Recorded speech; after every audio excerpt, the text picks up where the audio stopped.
Hi, I'm Monsignor Don Sawyer, pastor of Our Lady's Maronite Parish. And I've been asked, what is the difference in Lent in the Western tradition, the Roman Catholic tradition, compared to the Eastern churches? Well, I want to begin this that the Eastern churches begin Lent on Sunday sundown, like the Jewish times. The day begins at the sundown the next day on that Sunday prior to what we know as Ash Wednesday. And the reason is because this is an older date that the Eastern churches keep, and it's full 40 days. And in the West, they allowed the 2 days for the people to get rid of all the lard, L-A-R-D, and the cheeses and food. And so those 2 days were hedged on. But Eastern Church reminds us that we all have to have reconversion, and that Lent is a time of new spring. It's a spring.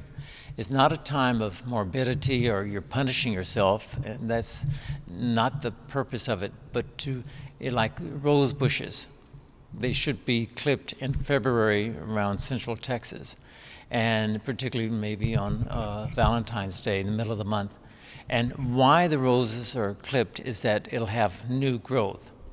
It's fascinating that I find that Ash Wednesday of all days, more than Christmas or Easter, it is more attended than those other two feast days. And I believe because we as people, we know that we have to turn back to God. We have to kind of refocus. We have to take inventory. It's a time of fasting, prayers, good works. I always cringe when people say, well, I gave up chocolate for Lent, or I gave up drinking a beer. And you look at the early church, and the church fasted, abstained, and all in preparation of the greatest feast, of course, Easter, resurrection. And the idea is that we fast, and they would fast from all meat and meat byproducts. So no chicken, no beef, no butter, cheese, milk, cream, and they fasted every day except for Sundays. And I like the idea because here we think we're giving up a whole lot, but it has to be more. And it called to mind that our bodies need to be subjected to the Spirit. The body's always craving for this, craving for that. And that's part of the fall from Adam and Eve. But the Spirit is what we are fed on. Jesus says man does not live on bread alone, but from every word that comes from the mouth of God. And it's true.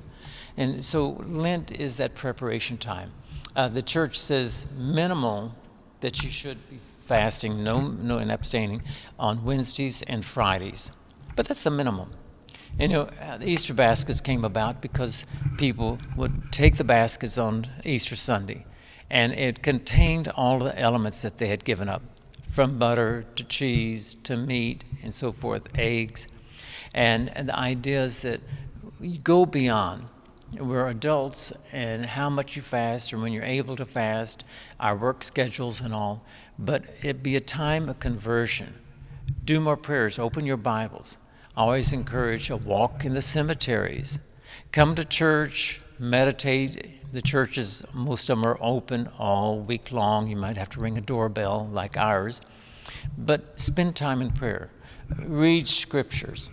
Think about what you could do for others, whether it's something, an older couple, or giving to some charity or time or money. And Lent is a happy time. It's not a gloomy time. And be rejoicing because we're all preparing for the greatest feast, that Christ's resurrection. So God bless you and have a blessed Lent. And here, this icon I want to share with you is the divine bridegroom. And look at Christ's face, and he's wearing the crowns. And it's called divine bridegroom because he is the groom who marries the church. And the groom loves the church so much that he gave his life for you and for me. God bless you.